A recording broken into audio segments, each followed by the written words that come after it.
दोस्तों welcome to एशटेक में आपका स्वागत है।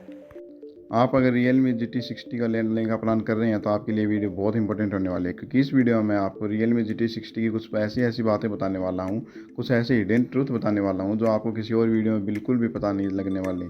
साथ ही साथ इस स्मार्टफोन की कुछ ऐसी कॉन्स बताऊंगा जो हो सकता है आपके लिए डील ब्रेकर साबित हो और आप Realme GT60 लेने का प्लान कैंसिल करके कोई और स्मार्टफोन ले लें।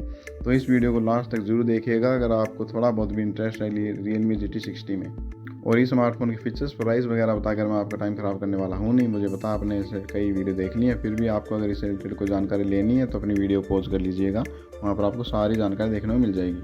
पहली बात इस स्मार्टफोन के बारे में आप लोगों से छुपाई जा रही है वो इसकी प्राइस। जी हाँ, ज़्यादातर यूट्यूबर आपको इसकी प्राइस मुझे पता है 27,000 रुपये बता रहे हैं, पर यह बात बिल्कुल गलत है। इसकी ओरिजिनल प्राइस है 31,000 रुपये, वो भी पहली एक्सक्लूसिव सेल में। जी हाँ, उसके बाद ये स्मार्टफोन आपको 34,000 रुपये में देखने को मिलेगा।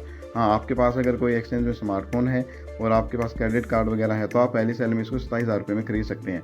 अदरवाइज़ ये स्मार्टफोन आपको 31,000 रुपये में देखने को मिलेगा। और दूसरी बात जो आपसे इस स्मार्टफोन से रिलेटेड छुपाई जा रही है या फिर आपको गलत बताई जा रही है वो है इसका 6000 नीट्स का पीक ब्राइटनेस होना। जी हाँ, ये बिल्कुल गलत है, एक गिमिक है। जी हाँ, इसका 6000 जो नीट्स ब्राइटनेस है वो सिर्फ HDR कंटेंट में, वो भी कभी कभार 1-2 पिक्सल ही देखने को मिलेगा आपको। इसकी नॉर्मल आपको पीक ब्राइटनेस जो देखनी है वो आपको मिलेगी सिर्फ 1600 नीट्स की। जी हाँ, आप आउटडोर में इस्तेमाल करेंगे तो आपको सिर्फ इसमें 1600 नीट्स की पीक ब्राइटनेस देखने को मिलेगी। 6000 नीट्स की जो पीक ब्राइटनेस है वो HDR कंटेंट में कभी कभार ही आपको देखने को मिलेगी, वो भी सिर्फ 1-2 पिक्सल में।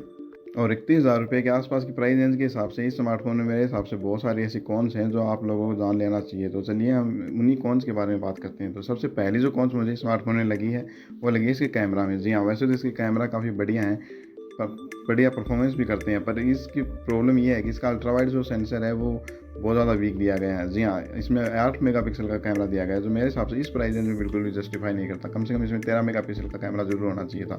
और जो भी 8 मेगापिक्सल वाला कैमरा है उसकी भी डिटेलिंग बिल्कुल भी अच्छी निकल कर नहीं आती, खास करके लो लाइट में तो इसकी परफॉर्मेंस बिल्कुल भी अच्छी देखने को नहीं मिलेगी आपको। ना ही डिटेल देखने को मिलेगी, ना ही अच्छा स्क्रीन टोन देखने को मिलेगा। तो मेरे हिसाब से यहाँ पर अल्ट्रावाइड सेंसर में जरूर अच्छा काम करना चाहिए था, खास करके इस प्राइस रेंज में। और बात करें Realme GT60 की अगली कमी की जो मुझे लगी है वो लगी इसकी गेमिंग से रिलेटेड। जी हाँ, वैसे तो कंपनी ने इस स्मार्टफोन को गेमिंग के लिए ही लॉन्च किया है। जी हाँ, Realme का GT सीरीज स्पेशल गेमिंग के लिए आता है, पर इसमें गेमिंग से रिलेटेड मुझे कमियां देखने को मिली हैं।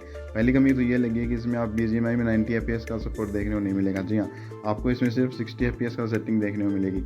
साथ ही स्मार्टफोन में आप जब लॉन्ग सेशन खेलेंगे, लंबे टाइम तक गेम खेलेंगे तो उस समय आपको हीट होते हुए नज़र आ जाएगा। इसका आप टोटल टेस्ट दे सकते हैं, यहाँ पर आपको काफ़ी कम स्कोर देखने को मिलता है।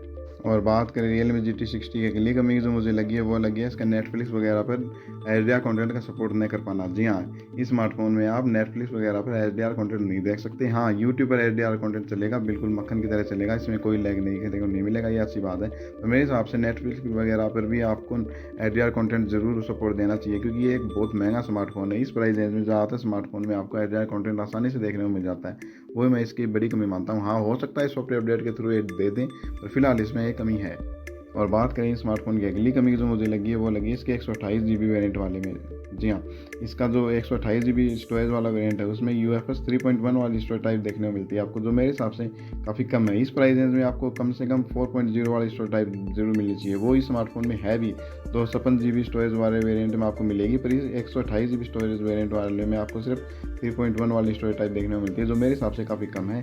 इसमें थोड़ा वहाँ यहाँ इंप्रूवमेंट होना चाहिए था। तो ये कुछ हिडन ट्रूथ थे और जो कुछ कॉन्स थी जो मुझे हिसाब से आप लोगों को पता होने चाहिए थे इस स्मार्टफोन से रिलेटेड, मैंने आपके साथ साझा कर दी।